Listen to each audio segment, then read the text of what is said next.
The advantages of flexibility of administrative rules and regulations over statutes, and he cites the shorter reaction time of administrative agencies over statutes and enforcement thereof. Um, the problem with this is seen by anyone who has tried to file a complaint with the Equal Employment Opportunity Commission or the Iowa Civil Rights Commission. They're an estimated 18 to 24 months behind even in investigation, let alone enforcement. He says that the agency should be on an interdisciplinary approach. That is quite agreeable. Representatives of the law, the business community, the computer industry, whatever, should be represented. The problem is that with the creation of an agency, you also create the problem of the captured agency.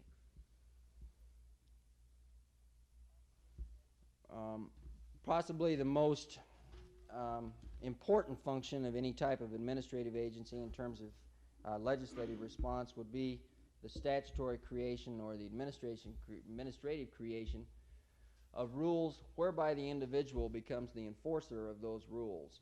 In other words, this would cut down your reaction time of either the statute or your reaction time of the administrative agency. In other words, the procedural safeguards are created by the administrative regulation or the legislation, whichever.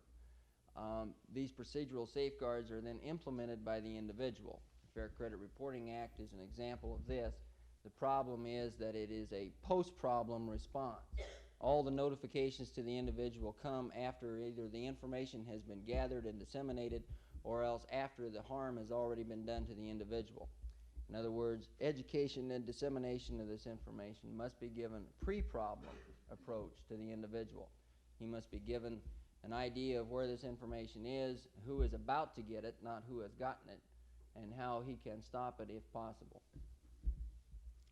The American Civil Liberties Union, of which the Iowa Civil Liberties Union is affiliated, has collected then their suggestions for this type of pre-problem approach and what should be done. They are several in nature, and I'd like to provide them for you now. First, legislation absolutely prohibiting the gathering or storage of information relating to lawful political activities is needed. In other words, this is a restriction on input, as Miller has suggested. The common practice of monitoring demonstrations in order to permanently record the participants is widespread, as the Army has today admitted again. A recent meeting, or during the 1967 March on Washington, military intelligence agents disguised as demonstrators were instructed to photograph demonstration leaders. When the photographs were developed, the New York agents had photographed the New Jersey agents and vice versa. Another common surveillance practice which finds its way into databases is your membership in various organizations. Although many case law and Supreme Court decisions have said that your right to belong to an organization is covered by the First Amendment and your membership in that organization cannot be divulged, computer dossiers are still being given on the disclosure of membership lists. Most of this comes about through the use of mailing lists and mailing lists business, who make it their enterprise in order to get a hold of membership lists in order to sell them back and forth and make profit on who can buy what stuff. Second, legislation outlawing the storage or dissemination of hearsay, anonymous derogatory information, or super-sensitive data is needed.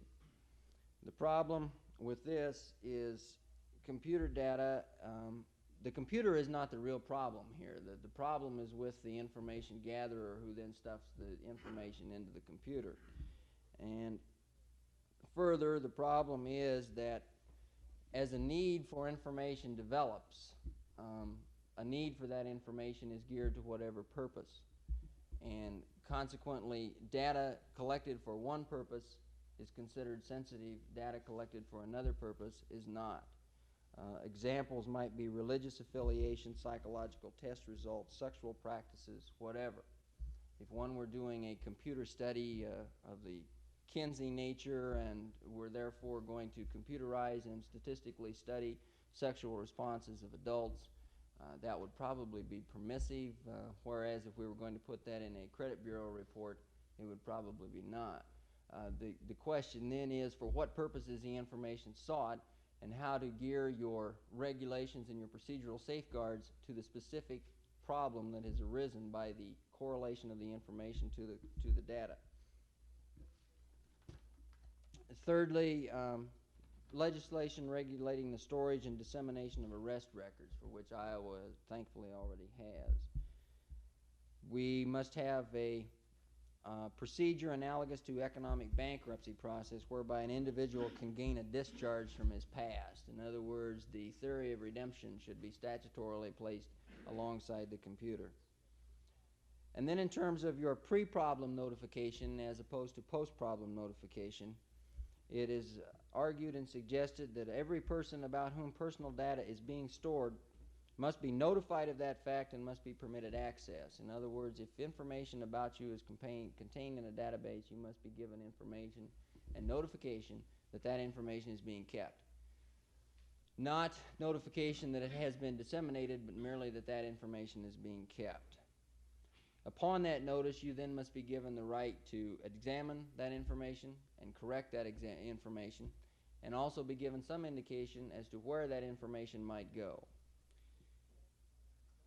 It is suggested that an exhaustive citizen's guide to files of personal information should be compiled and published. The guide would contain a description of all files of personal identifiable information. For each file, a submission would note such information as the legislative authority under which the information was collected, the classes of persons covered by the record keeping, the classes of contributors of the information, the purpose and uses, how the record is updated or augmented. In other words, a full panoply of procedural rights which are covered in a book guideline outlining all the possible facets of information gathering about you as an individual, so that you can check this guidebook, know where to go, where you might be, and have some indication of what your rights are prior to the time damage is actually done. As a corollary to this, beyond the citizen's guide approach, certain types of files should be defined as being of a type that would require specific notice to the individual. These would include derogatory information files maintained for the purpose of screening out applicants for federal jobs. Fourthly, in terms of a pre-problem approach, actual notice of an interagency request for personal information must be given to an individual prior to its dissemination. As the Fair Credit Reporting Act showed you, they have a post-problem informational notice. In other words, if information has gone out and there has been detrimental reliance, you are notified of that fact. But you are not notified of the fact that someone has made a request concerning your file. Conversely, you're not even notified of the fact that there is file down there. An individual, upon receipt of such a notice, must be then afforded an opportunity to challenge the proposed dissemination. There must be a proceeding to challenge the accuracy or the propriety of the information, and there must be sanctions for violation of safeguards, both in terms of criminal and civil penalties.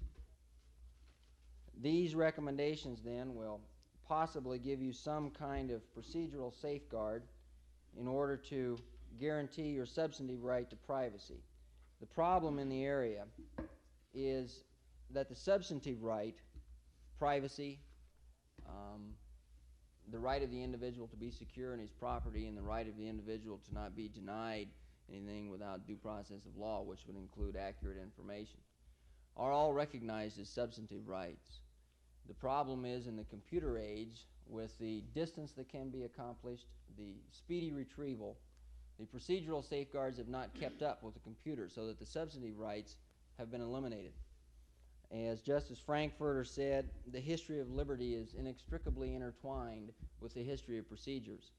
Without procedural safeguards, there cannot be any substantive standards.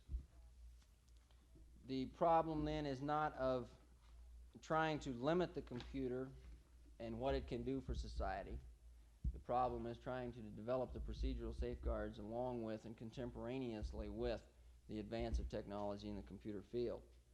As Michael Harrington has said, bureaucracy, and with it computerization, is the only way to coordinate the complex functions of a modern economy and society, and therefore cannot be dismissed with a curse.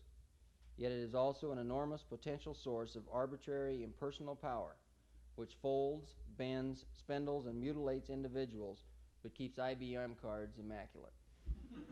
Thank you.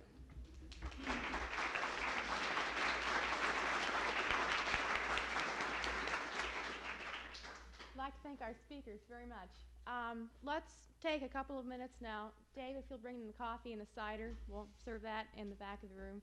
I ordered hot cider because I remembered a year ago that there was a terrible blizzard, and so that's in memory of the snow. And take a couple minutes and get a cup of coffee or cider, and then we'll reconvene for the discussion.